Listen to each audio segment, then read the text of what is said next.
Hyundai, a global symbol of power, innovation, and progress.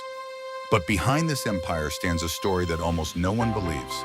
A story not of wealth, but of hunger, hardship, and unbreakable determination.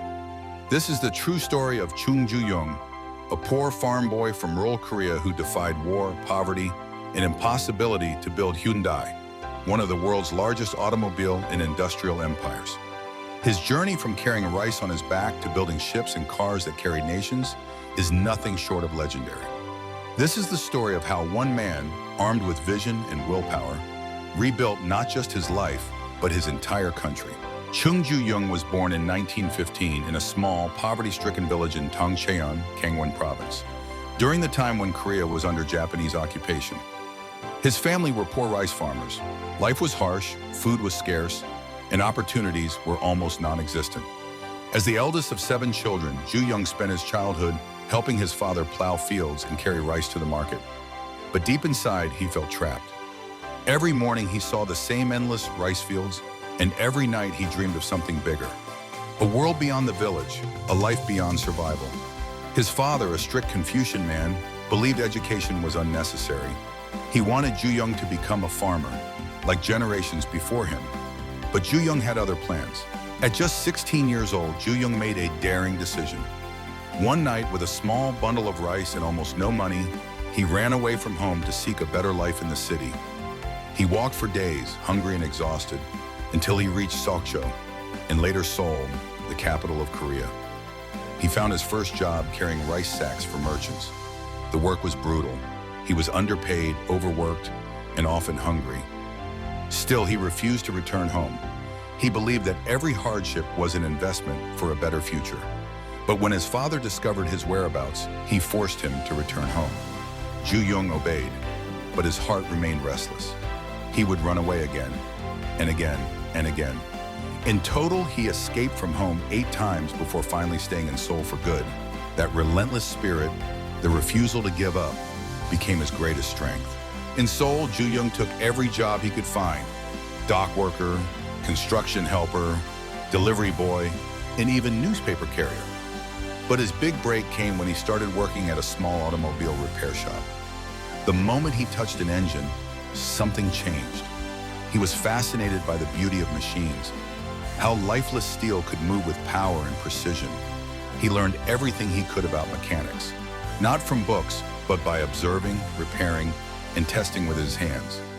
After years of working hard and saving every coin, Ju-Yung decided to open his own small garage in 1940. He named it Hyundai, meaning modernity or the present age.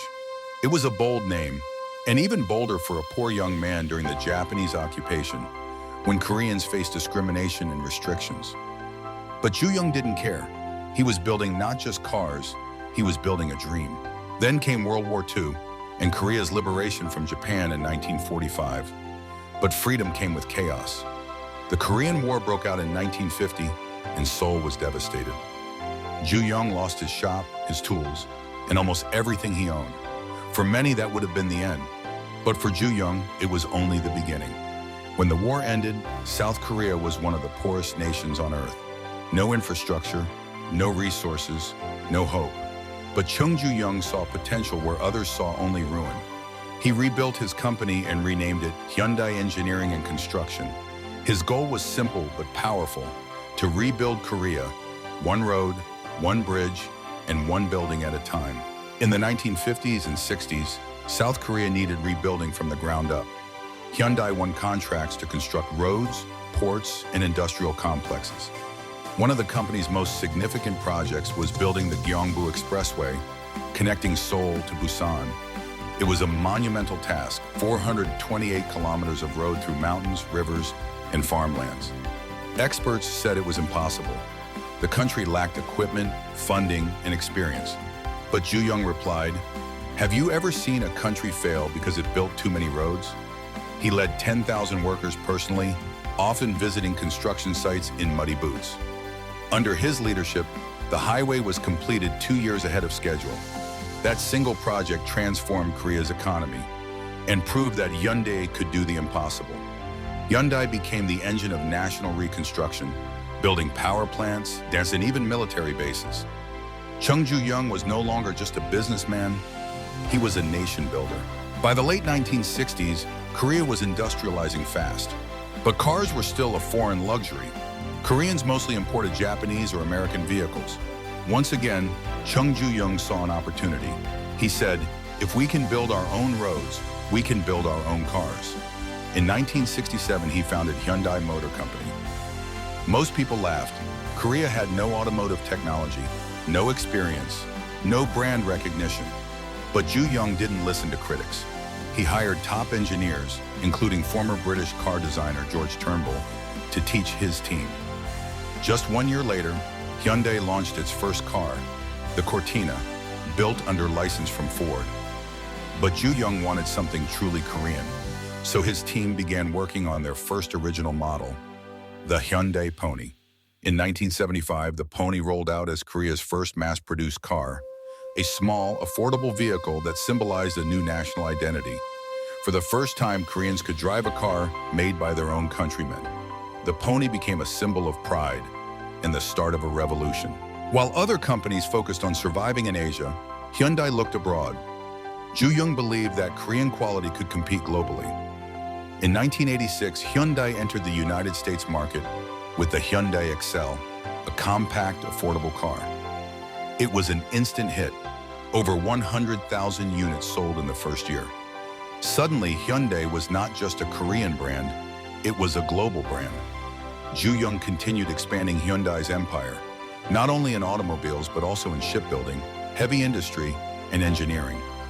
In 1972, he shocked the world again by building the Hyundai Heavy Industries shipyard in Ulsan, before even having any ship orders. Critics called him insane.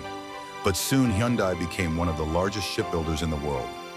Ju-Yung had turned a once war-torn country into a powerhouse of industry.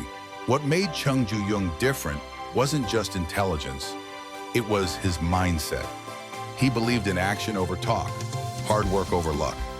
He once said, "The world is not made for the lazy. Even mountains move if you work hard enough." He lived by discipline. He woke up early, visited construction sites personally, and never stopped learning. He was known to scold managers who complained. His famous line was simple, "Have you tried?" To him, failure only existed for those who never tried. He believed that Korea's greatest resource was not minerals or oil, but its people's determination. And through Hyundai, he proved that determination could move nations. In the later years of his life, Chung Ju-Yung remained deeply patriotic. In 1998, at the age of 83, he made history again by sending 1,001 cows across the Korean border to North Korea as a gesture of peace, symbolizing the animals he once took from his father's farm. It was his way of saying, "And I have repaid my debt." He passed away in 2001, leaving behind a legacy that changed Korea forever. From a boy who couldn't afford shoes to the founder of a global empire, Chung Ju-Young's life proved that success comes not from privilege, but from persistence, courage, and belief in oneself.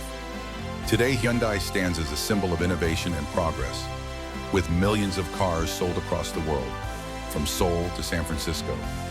Every Hyundai engine that starts is a tribute to that boy from Tongchang, who dreamed, worked, and built his destiny with his bare hands.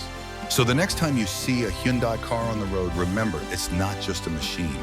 It's a story of a boy who refused to be trapped by poverty, a man who rebuilt a nation, and a legend who proved that no dream is too far for those who never stop trying. This is the story of Chung Ju-Yung, the poor Korean boy who created Hyundai and drove his country into the modern age.